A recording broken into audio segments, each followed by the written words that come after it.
Y bueno, vamos a ver la parte de epistemologías desde la filosofía de la ciencia, desde el feminismo, al menos particularmente de tres autoras, que es Sandra Harding, Donna Haraway y Dorothy Smith. Porque es bien importante tener en cuenta primero a las autoras, visualizarlas, saber que ellas son quienes han generado este aporte dentro de la epistemología feminista y que en ese sentido todas las discusiones que vamos a encontrar más adelante de alguna forma hacen una referencia a, digamos, las obras de cada una de ellas. Ujú. Por ejemplo, que, digamos, históricamente Dorothy Smith junto con Sandra Harding, pues trajeron el término de punto de vista. Ujú. Ya después Donna Haraway discutiría esta noción del punto de vista, ¿no? ¿Y por qué es importante estas nociones epistemológicas? Porque son las que de alguna manera se convierten en, ¿cómo decirlo?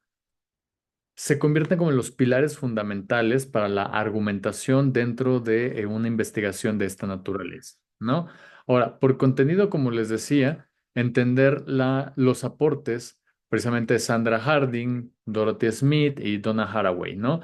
Donde precisamente Sandra Harding, al momento de estar hablando del punto de vista, lo que nos está diciendo es, primero, retoma un enfoque marxista, porque precisamente punto de vista no necesariamente es de origen 100% por parte de teóricas feministas, sino que deviene precisamente del marxismo, ¿no? Porque la idea del punto de vista, de alguna manera, visualizaba al proletariado y que el aporte de la forma en la que el proletariado mira la realidad va a ser, digamos, el foco de la investigación.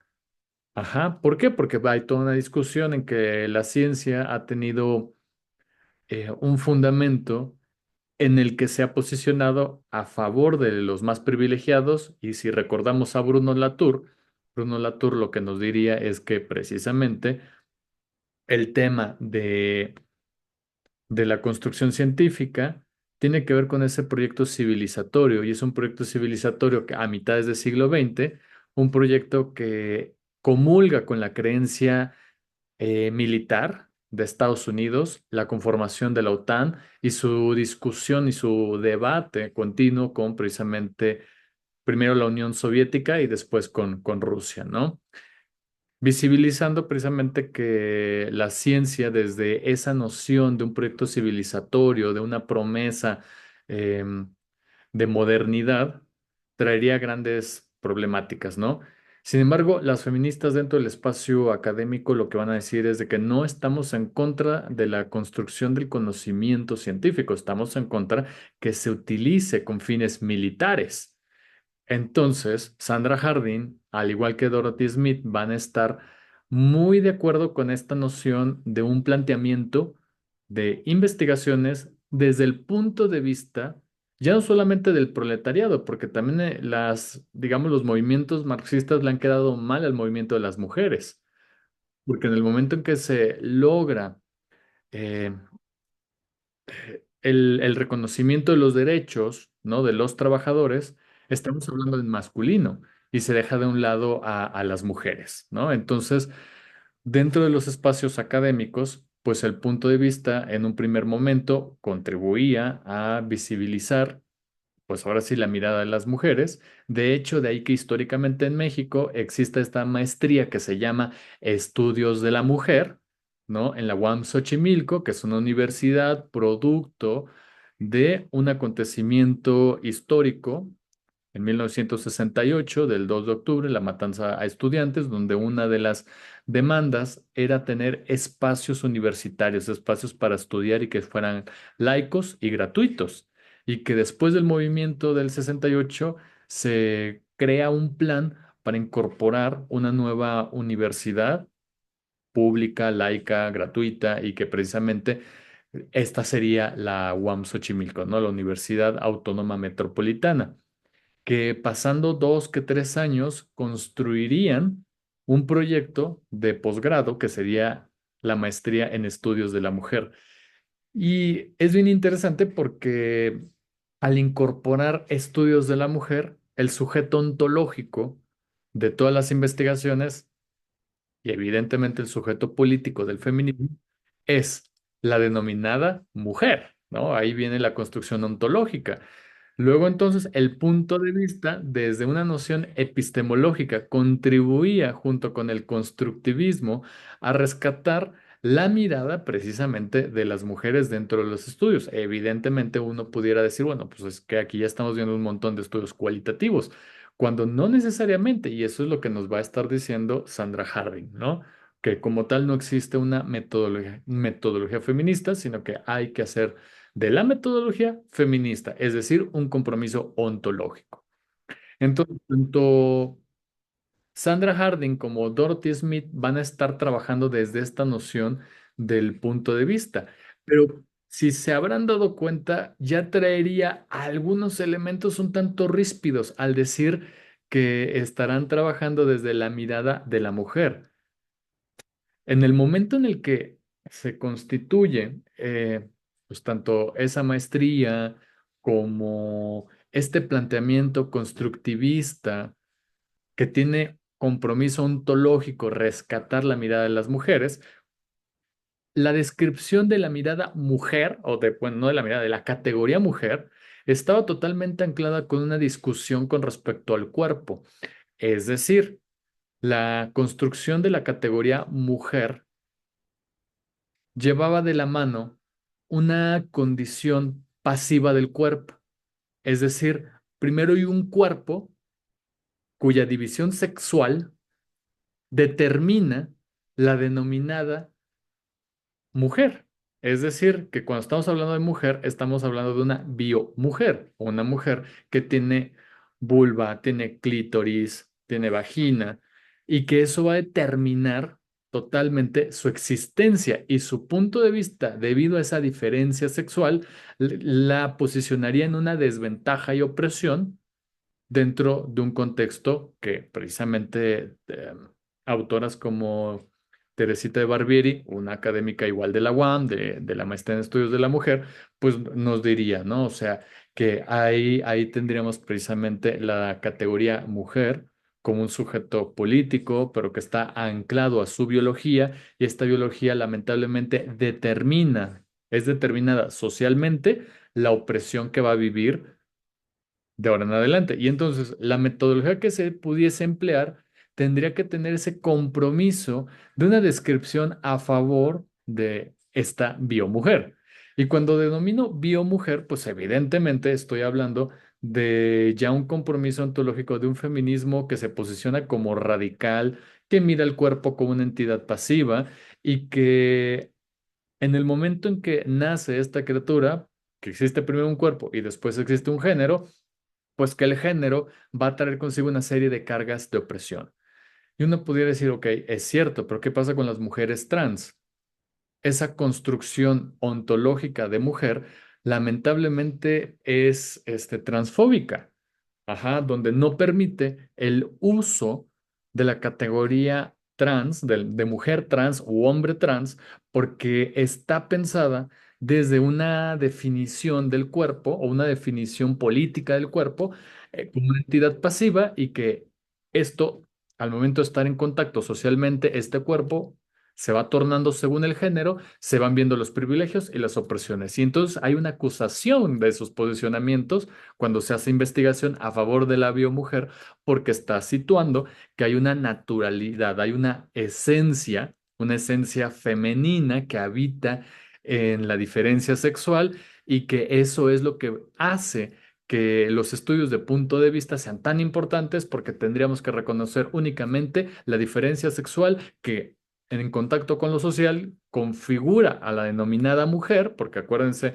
a Simone de Beauvoir que dice no se nace mujer, se llega a serlo, y entonces hay una parte ahí donde hay una serie de justificaciones de por qué trabajar desde esa noción de mujer, ¿no?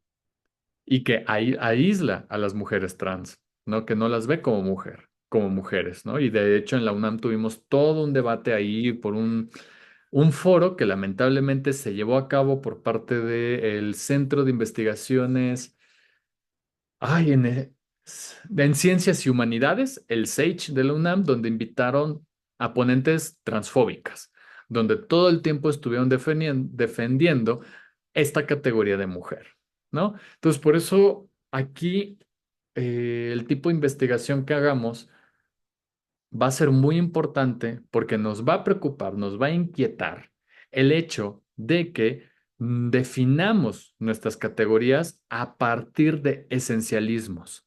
El problema de los esencialismos es precisamente que no posibilitan una mirada mucho más amplia y compleja y evidentemente nos lleva a una serie de falacias dentro de filosofía de la ciencia porque recordarán que les estuve citando parte de el análisis que hace Roxana Kramer con respecto a una serie de errores dentro de los planteamientos y uno de ellos era precisamente la parte de, ay, la generalización, ¿no? Pensar que todas las mujeres que tienen una composición de esa naturaleza biológica se les puede denominar como mujer. Y entonces ahí está excluyendo a las mujeres trans o incluso a las mujeres intersexuales. Ajá, porque está partiendo de una definición o una descripción ontológica de la diferencia sexual y que lo vuelve un esencialismo. Dice, buenas tardes, ¿por qué dice lamentablemente? Lo digo porque precisamente un discurso de esa naturaleza es trans excluyente, por eso es lamentable que cometa una serie de falacias en la descripción de su sujeto ontológico, ¿no? Dentro de la composición de la investigación, ¿no? Entonces, una investigación que está dedicada a replicar un discurso de odio o un discurso excluyente, lamentablemente comete diversas falacias dentro de la filosofía de la ciencia, ¿no? Porque comete errores precisamente de reduccionismo y generalizaciones, ¿no? Por eso ahí la expresión de es lamentable tener una lectura desde esos lugares, ¿no? Que se vuelven interesantes, pero el problema está que cometen ese tipo de errores. ¿Ok? Entonces, la discusión que se llevaba a cabo ahí entre Sandra Harding, Dorothy Smith y sus lectoras era precisamente eso, ¿no? Que el planteamiento epistemológico del punto de vista que trata de rescatar la, dentro de la categoría mujer como sujeto político del feminismo, pero una mujer anclada a su biología y una descripción de que el cuerpo es pasivo y que la sociedad se va a encargar de ponerla en una condición de desventaja y de opresión, dejaba, pues ahora sí, en exclusión a otros tipos de mujeres e incluso mujeres racializadas, no solamente mujeres trans, porque la condición de la categoría mujer, lamentablemente, y además de la categoría de género, son categorías que fueron construidas también desde un posicionamiento de blanquitud. Ujú, por eso, punto de vista, híjole, se vuelve como ya actualmente muy difícil de defender, pero se retoma como un planteamiento histórico dentro de los estudios primero de las mujeres para después pasarse a los estudios de género, porque la categoría de género no es una categoría originalmente de los estudios sociológicos o de los estudios de las mujeres. La categoría de género inicialmente se trabajaba dentro de las áreas de la psicología médica, particularmente un investigador que era John Money y Robert Stoller, que trabajaban con niños intersexuales, y desde una psicología también muy conductista, en la cual podrían afirmar que el género, si bien claro que era una construcción social o era algo que se aprendía independientemente del cuerpo, que trajera, ¿no? Por estos casos de estos niños intersexuales. Es con el estudio de Gail Rubin que se retoma la categoría de género para hablar precisamente de un sistema estructural, ajá, que a través de una serie de condicionamientos corporales, sociales, culturales, pone a las mujeres en una condición de un intercambio económico, porque ella discutía con Claude Lévi-Strauss. Ajá, entonces, históricamente, una cosa son los estudios de la mujer que se trabajaban desde el punto de vista.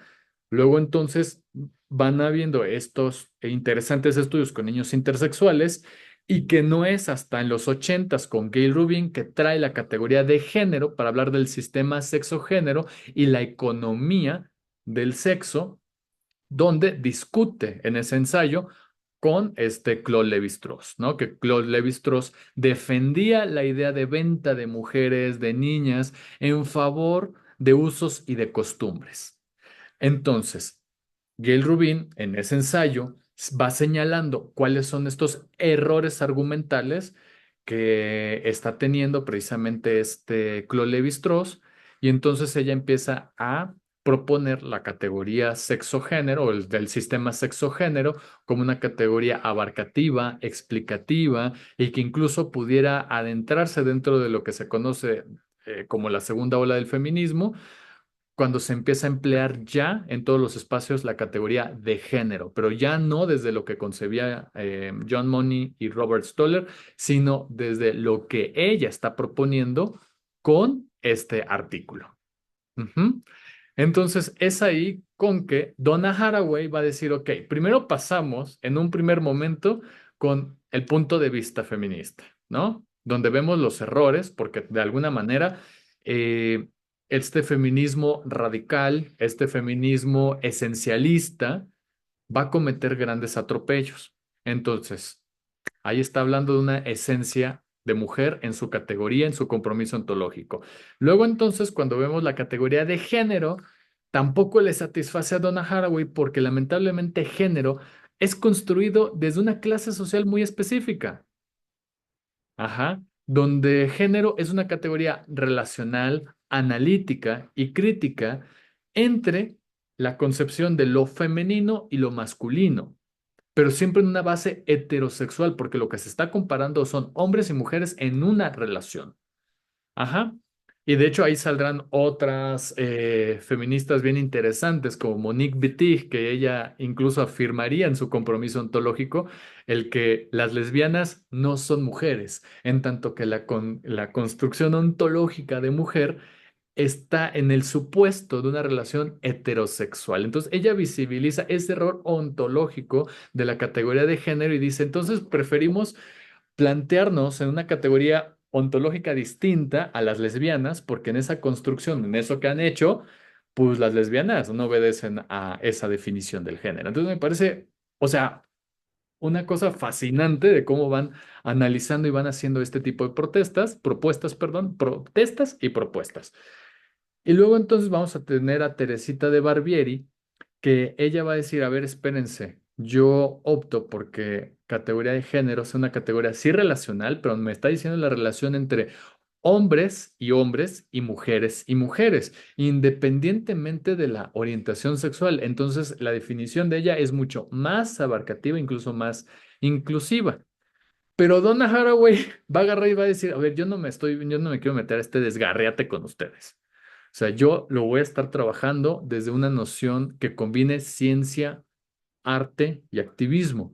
Por lo tanto, en su tesis doctoral, ella siendo bióloga y luego más adelante filósofa de la ciencia, va a estar trabajando una concepción ontológica, ajá, que se aleja de los binarios. Ella va a estar trabajando desde una categoría que la va a denominar como el cyborg, el cual precisamente lo retoma de la literatura, de la ciencia ficción, principalmente de Mary Shelley, con el Frankenstein, luego va a retomar a la falsa María de Metrópolis, ¿no? Entonces, a ella le va a fascinar la idea de cómo combinar las metáforas que se utilizan en la biología como planteamientos ontológicos en la concepción de la ciencia.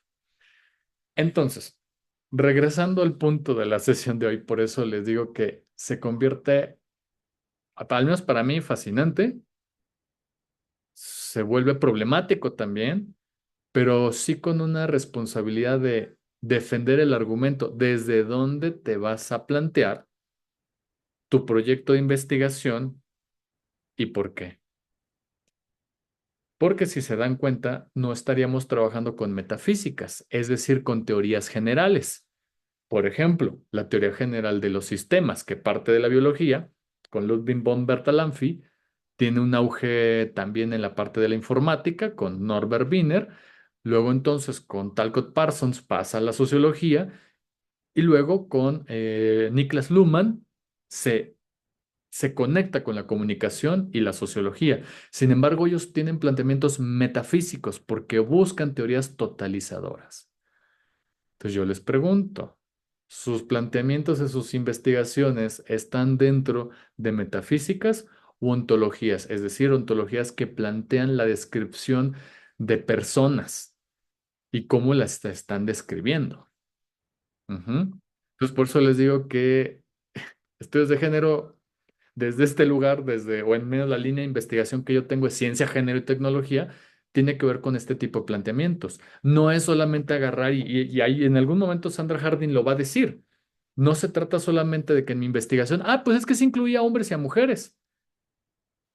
No, eso es inclusión forzada, déjenme les digo, y por eso va muy mal. Eso sí es cultura woke.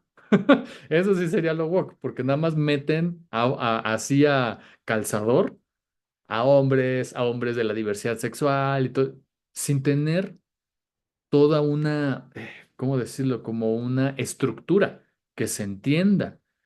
Ajá.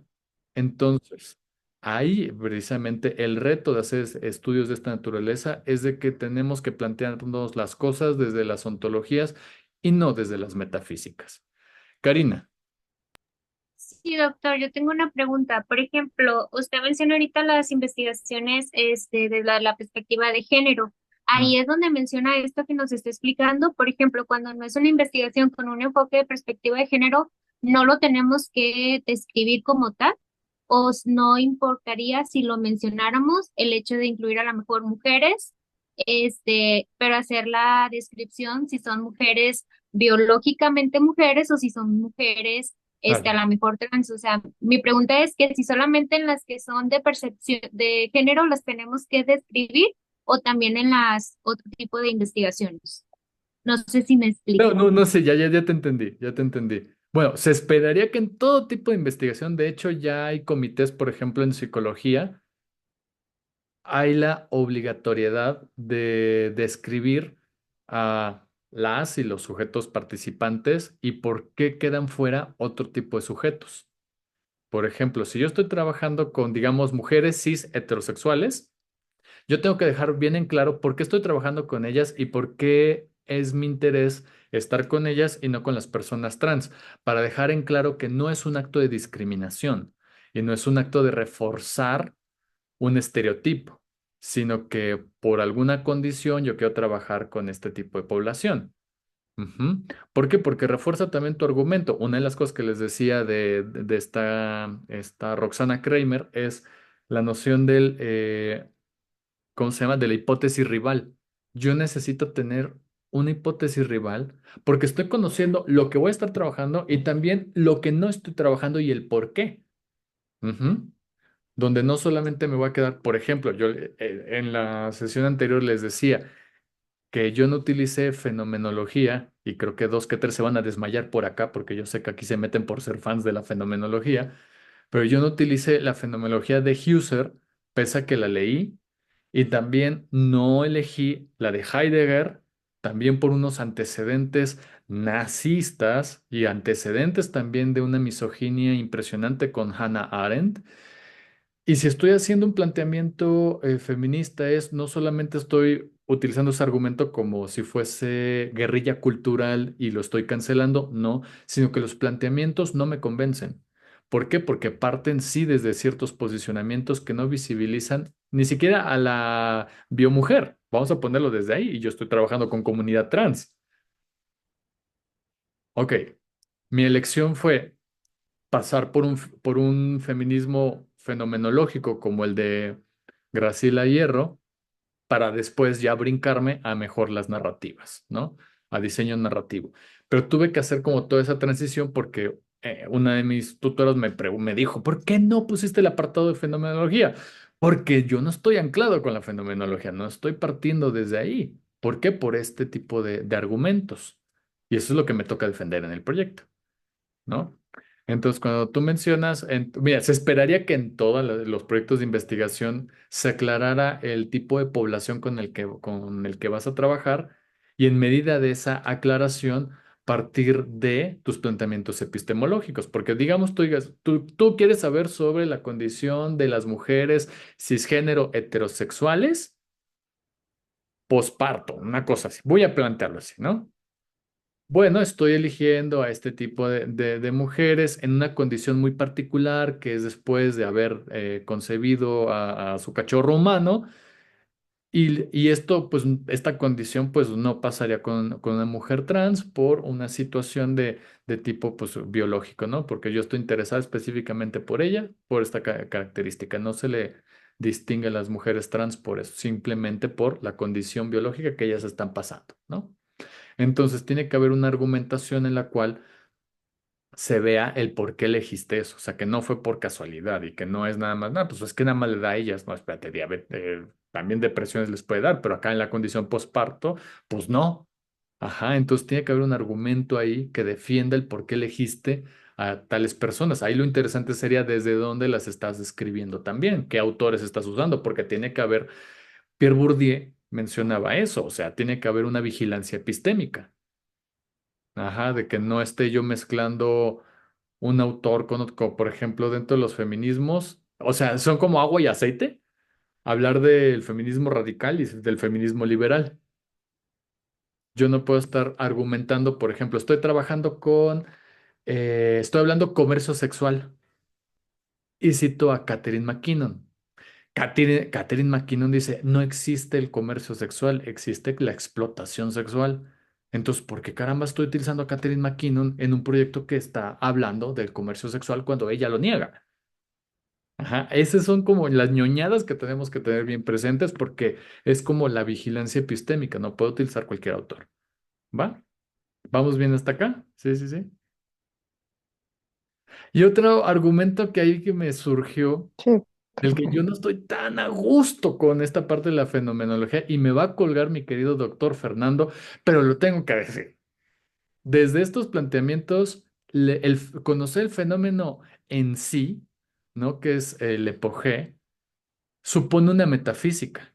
Supone que el fenómeno en sí ocurre sí o sí, independientemente del género, del cuerpo y demás.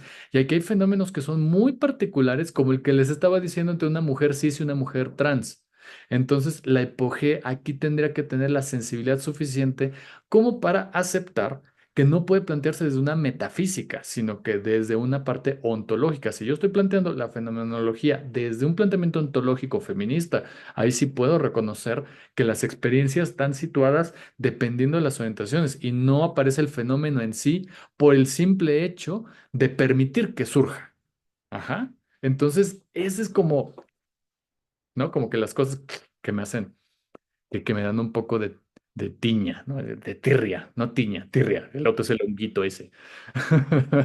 Jesús, a ver.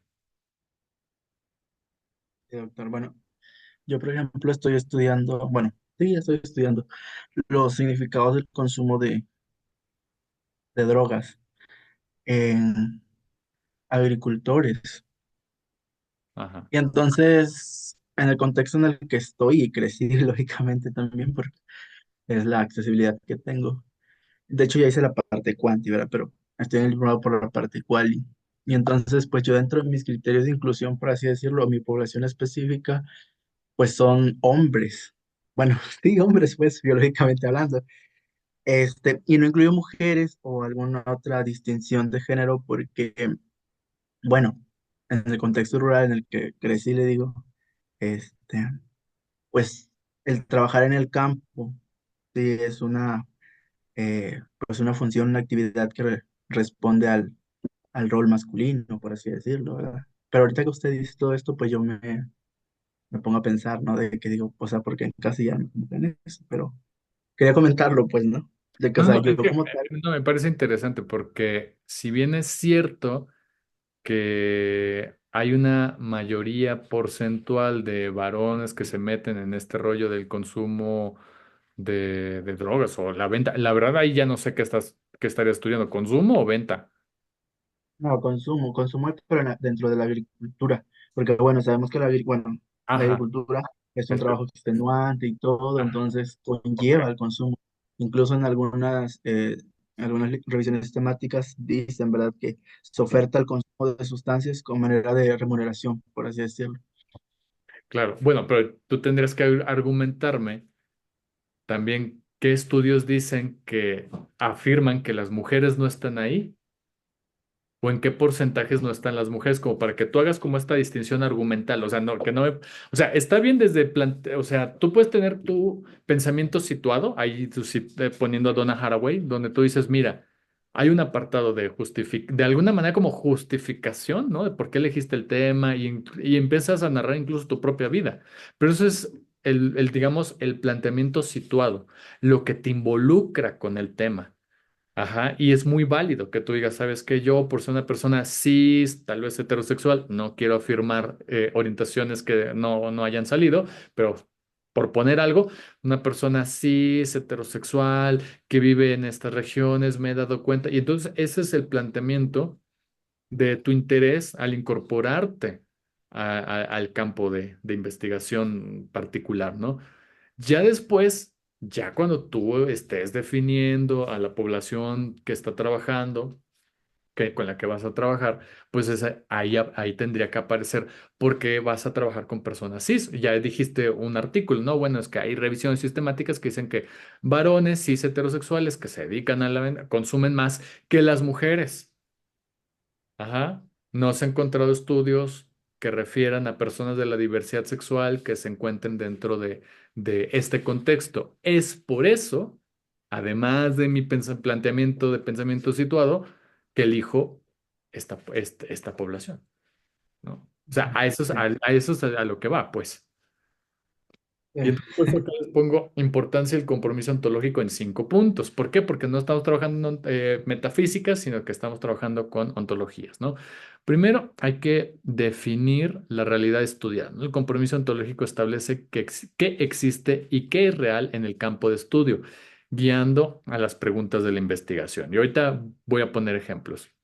La influencia en los métodos de investigación determina qué tipos de evidencias y datos son válidos, influyendo en las herramientas herramientas y enfoques metodológicos, porque ahí yo tendría cuidado, por ejemplo, el colega Jesús está diciendo, bueno, es que yo vivo en una condición cercana en los campos o yo conozco gente. Entonces, ahí tener cuidado que las personas pues no sean tus conocidos, pues. O sea, si van a ser tus conocidos, entonces yo pensaría que sería conveniente tener el debido cuidado de no involucrar afectos o cosas que también puedan dañar la relación con estas personas, ¿no? Entonces, y ahí está el planteamiento ahora bioético, ¿no? Tanto la carta consentimiento informado, cuáles son sus beneficios directos, porque al menos yo a mis estudiantes les digo, yo te voy a reprobar si me pones beneficio que va a aportar a la ciencia. No, pues, no mames. Perdón. Pero no. No, no, no. ¿Qué beneficio directo hacia la persona? Y esto no puede traducirse ni en rifas ni en dinero, porque eso también es muy cuestionado. ¿Cuál es el beneficio directo de trabajar con ustedes? Ujú, ¿de qué le va a servir a esta persona? Porque ese es el planteamiento más importante. Incluso ahí se cruza con las actuales metodologías horizontales.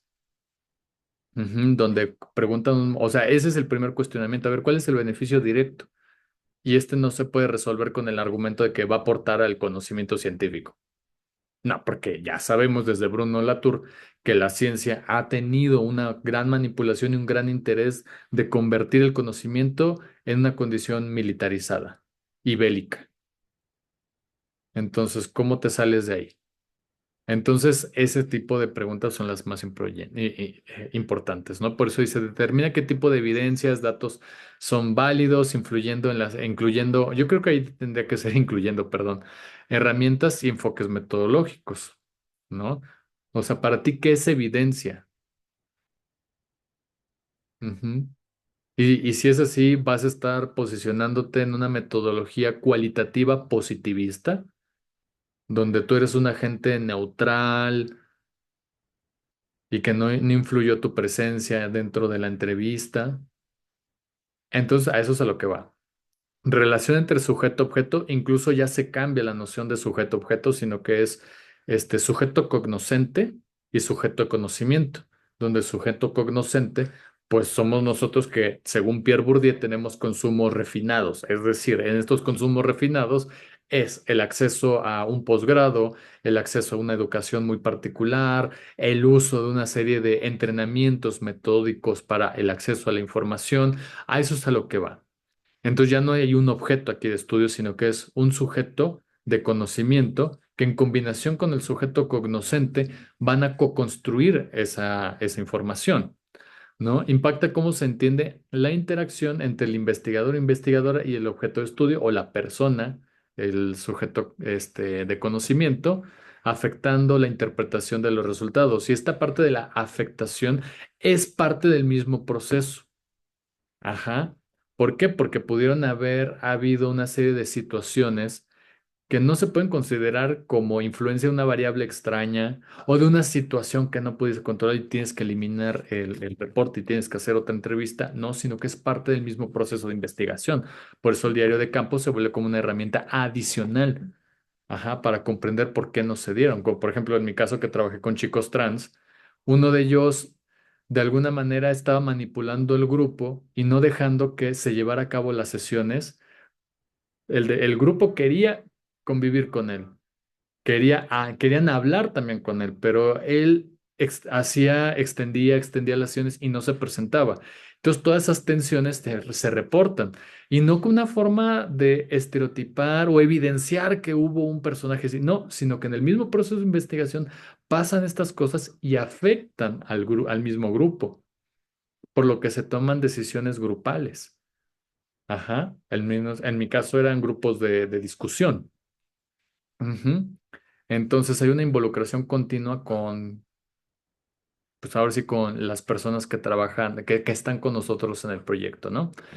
Coherencia filosófica, lo que les estaba diciendo, la vigilancia epistémica, según Pierre Bourdieu, que garantiza que la investigación sea coherente con la visión del mundo subyacente del investigador o investigadora, integrando sus creencias sobre la naturaleza de esta realidad, ¿no? En este caso, la pregunta acá, o sea, yo no soy una persona trans, soy una persona cis, homosexual, y entonces una de las cosas y grandes cuestionamientos era si esta presencia mía pudiera afectar dentro de la relación, ¿no? Debido a que yo no vivo esas situaciones, yo no viví una transición, yo no viví un tratamiento de reemplazo hormonal, no viví la discriminación ante salir de un segundo closet, entonces, ¿cómo acercarme a ellos, ¿no? Entonces era parte de los dilemas que se tendrían que retomar también epistemológicamente, porque yo estaría hablando de una teoría de los privilegios y de hecho acercándome precisamente a la interseccionalidad según Kimberly Crenshaw. Ujú. ¿Por qué? Porque vamos a una crítica de los esencialismos, porque no necesariamente porque yo no soy una persona trans no pudiera construir conocimiento con ellos y con ellas. Significa más bien que me quede claro que no estoy hablando de esencialismos, que no estoy hablando de una condición patológica, por eso esta es la parte crucial, que mi epistemología no apoye los esencialismos, porque evidentemente al acercarme con la población trans, se va a ver mi postura y esa postura teórica cobra una, digamos, una actitud frente a los grupos, frente a la persona que voy a entrevistar y se notan los intereses y se nota el por qué estoy haciendo lo que estoy haciendo. Entonces ahí es un punto súper importante, ¿no? ¿Vamos bien hasta acá? Sí, doctor. Ok, que se me está Sí, acabando la doctor. hora porque la siguiente hora es de ustedes. Ajá, para hacer la lectura de las investigaciones que puse ahí en el grupo, en el chat, y hagan sus análisis. Ajá, porque a mí no me gustan sesiones espiritistas. Yo prefiero que ustedes aprendan a que nada más pues nada más me escuchen, pues. Entonces, ejemplos de compromiso ontológico en un proyecto de investigación. Investigación sobre desigualdad de género. El compromiso ontológico puede asumir que las estructuras sociales como el patriarcado existen, son reales, influenciando las experiencias y oportunidades de las personas. Esto guía la investigación hacia un análisis de cómo estas estructuras operan y se manifiestan en la sociedad. Es decir, el compromiso ontológico visibiliza condiciones en las que se encuentran diversas personas. En este caso, cuando estamos hablando de género, como categoría relacional, que puede dar un comparativo entre la situación de hombres y mujeres en una situación particular. ¿No? Por ejemplo, en el estudio del compañero Jesús, yo me podría preguntar, ¿y dónde están las mujeres en tu estudio y por qué no aparecen? Y entonces él me podría decir, bueno, porque probablemente estas mujeres se dedican a el comercio informal, apoyando a los maridos, desconociendo el consumo de sustancias que están teniendo, probablemente no se visibilizan las relaciones de pareja ante ese tipo de situaciones, porque el objeto o el sujeto de conocimiento solamente son los hombres cis heterosexuales, pero jamás se miran las situaciones de las mujeres. Por ejemplo, estudios sobre el impacto del cambio climático, ¿no? El compromiso ontológico puede partir de la premisa de que el cambio climático es un fenómeno real y globalmente significativo basado en evidencia científica. La investigación se enfocaría en analizar los efectos medibles y las respuestas humanas y ecológicas ante este fenómeno. O incluso que debido al cambio climático, ya que estamos en el área de la salud, la proliferación de enfermedades y cómo estas enfermedades impactan de forma diferenciada en hombres y mujeres debido a la exposición al campo. Por ejemplo, no es igual una mujer que tal vez trabaja como trabajadora doméstica a alguien que trabaja en el campo, que está más en contacto con estas variaciones debido al cambio climático. Y eso ocurrió con lo del Tren Maya aquí en México. ¿Por qué?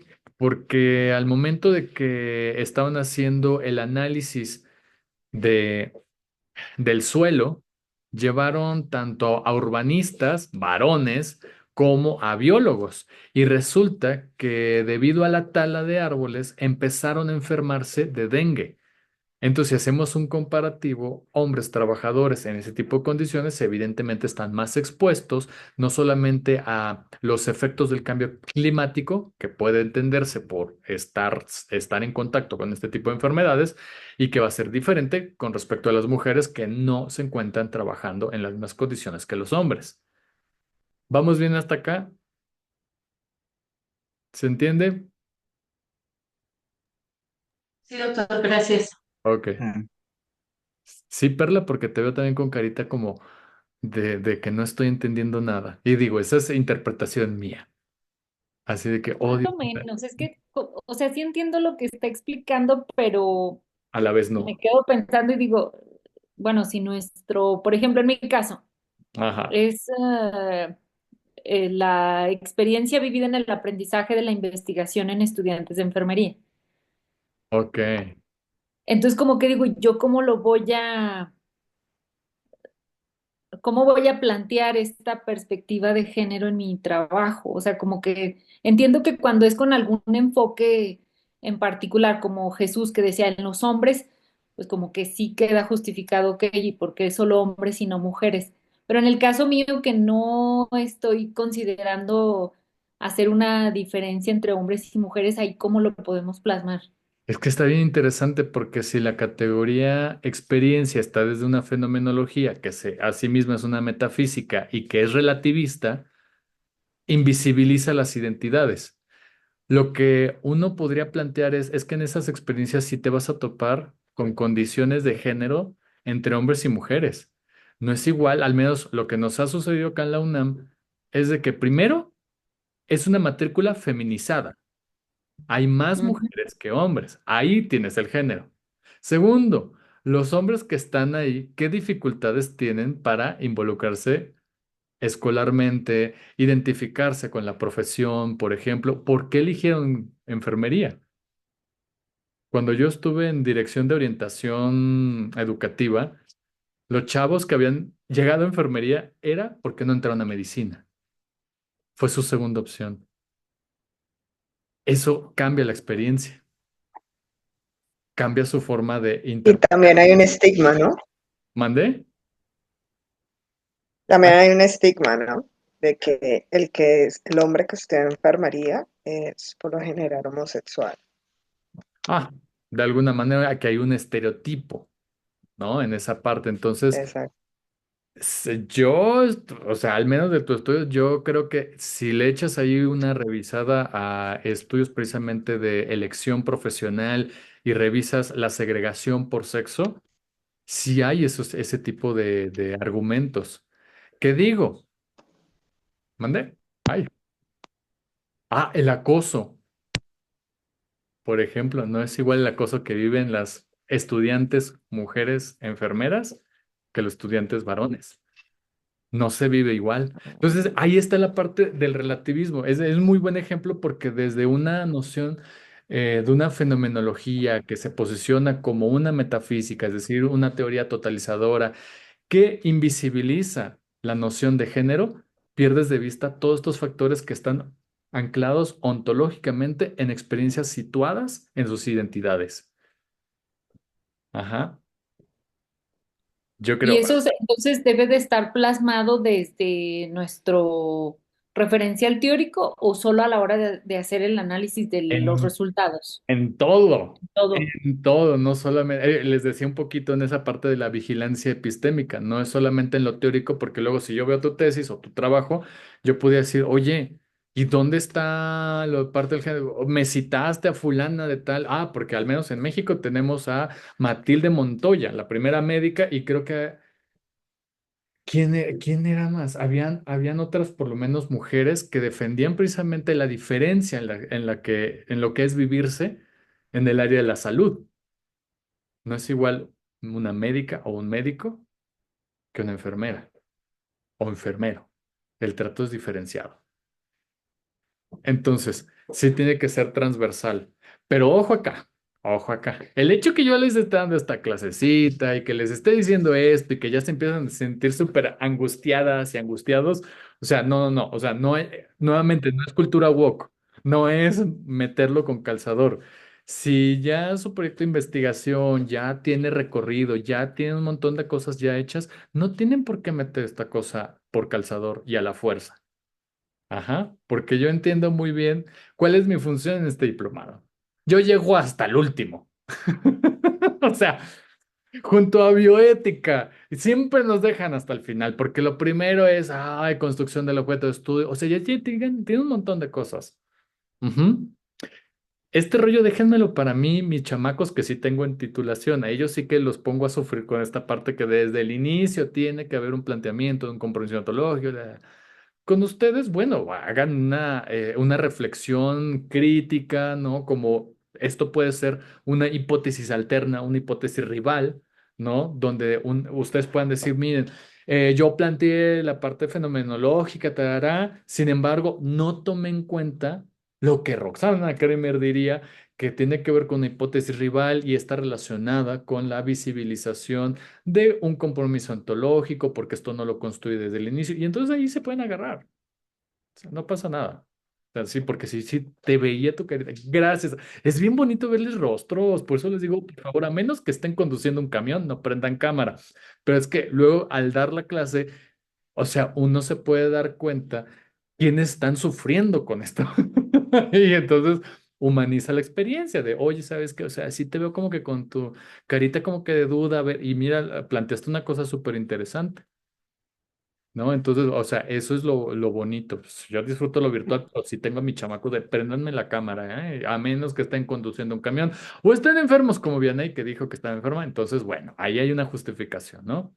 Porque si se Doctor, por ejemplo, no me gusta. perdón, Karina, este, soy dale, Karina, dale. ajá, por Tú ejemplo, callar, tú callar. también hay estudiantes trans, por ejemplo, yo trabajo en la unidad académica de Ujú. Nayarit y tenemos un estudiante trans y, por ejemplo, creo que la doctora quiere ver como la cuestión de la investigación, el significado con los estudiantes, pero, por ejemplo, algo que condiciona mucho, al menos en nuestra experiencia que hemos tenido, la relación del estudiante trans con el docente es que el docente a veces es transfóbico y Claro. condiciona un ambiente donde aísla al estudiante y evita que se acerque independientemente de la materia. O sea, el simple hecho de la actitud del docente determina Claro.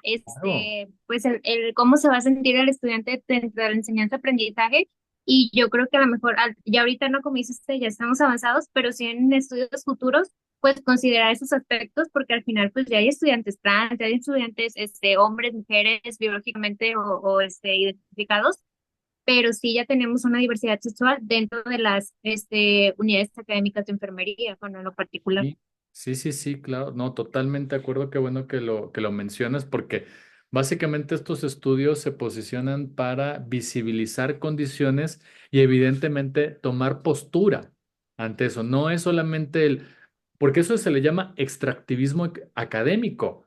Yo voy, entrevisto a la gente, gracias, me titulo, publico algo y ¿para qué chingados le sirve a la persona? ¿No? Ay, pues es que le di mi tesis y no ni sabe leer. Le estoy dando el mamotreto este, ¿no? Entonces, o sea, a eso es a lo que van este tipo de reflexiones, ¿no? ¿Por qué eliges cierto tipo de poblaciones y todo eso? Yo elegí poblaciones universitarias porque quería ser lo más cercano a ellos y a ellas y que no hubiera una diferencia tan marcada en términos de clase social, incluso pues precisamente de consumos refinados, que diría Bourdieu, ¿no? Entonces, por eso mi propósito era acercarme más a una población en la cual también yo me asegurara que pudieran tener un beneficio directo conmigo. Ujú. Y no así como una parte de que, no, pues no sé ni qué darles porque ni siquiera sé sus condiciones de vida, no, o sea, tiene que ver con un análisis del por qué trabajé también con personas universitarias, porque además hubo todo este debate que retomamos por este foro que se dio en la UNAM, que fue transfóbico, y entonces lo escuchamos, lo vimos en grupo y andábamos como compartiendo estos afectos, ¿no? ¿Qué es lo que pasaba? Y ahí viene la otra parte, ¿no? Análisis sobre identidad y subjetividad en personas trans, ¿no? Un compromiso ontológico que reconoce la identidad de género como una construcción social y dinámica que lleva a explorar cómo las personas trans negocian su identidad en diferentes contextos sociales, en lugar de enfocarse únicamente en factores biológicos o médicos. ¿Vale? Bien, yo me eché 1 hora con 3 diapositivas. Doctor, pero Digo, una yo lo pregunta. disfruto ¿Se y podría? no es reclamo. Ajá, dale, Karina. Dale, No, dale, soy Karina. Silvia. Ay, no, Soy perdón. Silvia. Ay, Soy es que no Silvia. te veo. No, es que no me funciona la cámara. Me disculpo. Ah, bueno, qué Por, buena. ej- Tú dale, tú sí. no, no funciona.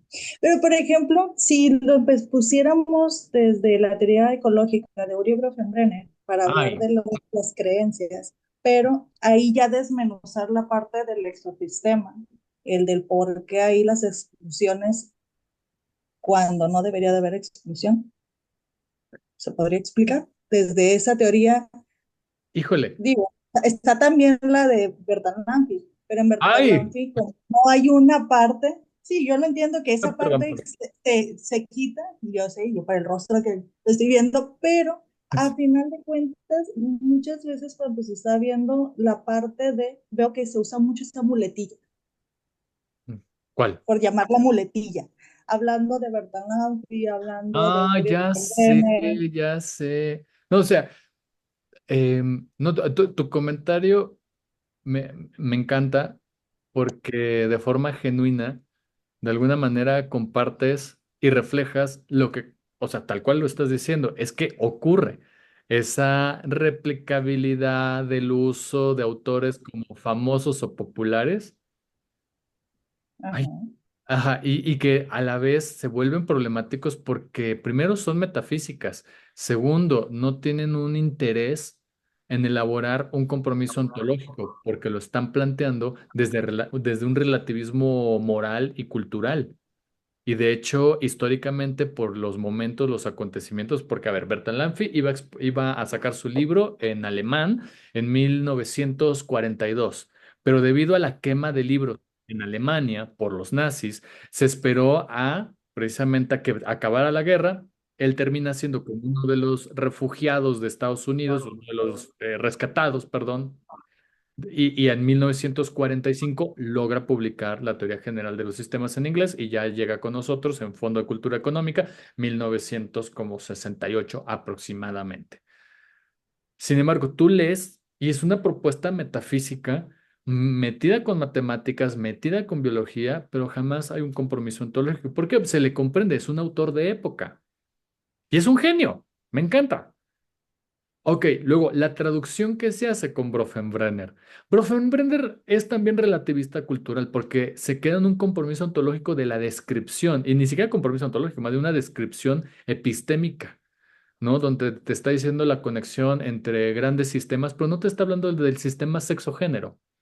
O sea, no te está hablando que el gran sistema a nivel de lo social, aunque sea parte de lo ecológico, hay un sistema que divide a hombres y mujeres y que posibilita la venta de niñas. Y ese es el señalamiento que hace Gail Rubin y por eso se va a alejar del relativismo cultural que trae este Claude Lévi-Strauss y que evidentemente ese relativismo cultural va a quedar como, o sea, ese ensayo es buenísimo porque es un ejercicio que aplicamos continuamente, es como nuestro lente, o sea, ese va a ser como nuestro juicio de agarrar y decir, anda, este es relativista cultural, donde termina siendo todo vale, todas las experiencias son iguales, hay que solamente explorar y acercarnos. Y entonces, lamentablemente, Bronfenbrenner cae en ese tipo de errores argumentales. Y también no lo digo solamente yo y bueno, este enfoque teórico, sino que también otra autora que utiliza estas teorías de los sistemas es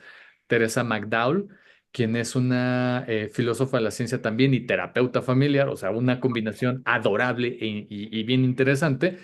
Y que en un foro pudimos hablar precisamente de por qué no utilizamos pues la teoría ecológica de Bronfenbrenner, ¿no? Entonces ella pues avienta como todo este tipo de discusiones.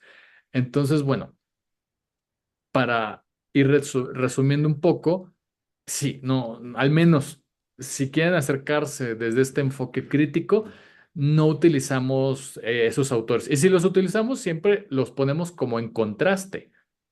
Es decir, si bien la teoría general de los sistemas habla de esto, Gail Rubin retoma la noción de sistema por hacer referencia a una estructura social que está organizada por una división, por una división sexual del trabajo, tiene un orden de género y además hay una integración socialmente que posiciona a hombres y mujeres en el espacio público y privado. Entonces, si te das cuenta, toda la argumentación de que es un sistema, me lo traigo a lo que dice Gail Rubin, pero señalando las deficiencias que tiene el origen de esa teoría. No con el fin de cancelar, porque luego uno puede sentir, ay, pues entonces ya no usemos a Bronfenbrenner. A ver, no, no es el sentido de la cancelación, sino que el sentido de saber por qué estoy alejándome de ese postulado teórico. ¿Va? Porque el otro sería prejuicioso. Correcto. Ah, Gracias. entonces sí, para que no. Sí, porque luego si ya he cachado gente que me dice, ay, el Fausto es bien prejuicioso, no nos deja utilizar a Bronfenbrenner. No, al No, contrario, para saber, porque no. muchas veces se utiliza esa muletilla de solamente Uriel Brenner y Bertrand Ampi, pero Exacto. aportan lo que son los demás teóricos, en que por eso la pregunta. Claro, no, está súper bien, por eso me encanta la pregunta. Sí, entonces es más bien como ampliar el horizonte. Por eso uno cuando se mete a estos textos, "Ay, ¿a poco había alguien que le estaba ahí echando carrilla al Bronfenbrenner cuando todo mundo según lo ama? Pues es que nadie lo cuestiona. Pasó igual con Kenneth Gergen y salió ahí que nada más era feminista porque la esposa se decía feminista y no tiene nada de propuestas feministas. Y nada más le estaba utilizando a la esposa como bandera de venta de su teoría y de sus escuelas. O sea, imagínate, se estaba, no sé, está increíble luego encontrarse como de esos chismes, ¿no? Cómo utilizaba a la esposa. Sí, sí, mi esposa es feminista, por lo tanto yo también. Y revisaban la teoría y dices, güey, ¿en qué momento? ¿Saben? Otra vez un hombre utilizando a una mujer. Híjole, no, no, no, unas cosas que se encuentran uno en la academia, o sea, no es neutra, ¿vale? Bueno, a ver, vamos bien hasta acá. Porque ya les toca a ustedes revisar el artículo de investigación, los dos que mandé. Es un grupo chiquitito, o sea, hacemos un grupito de 5 y otro de 4. Uno revisa, a ver, voy a dividir el grupo de una vez, detengo grabación.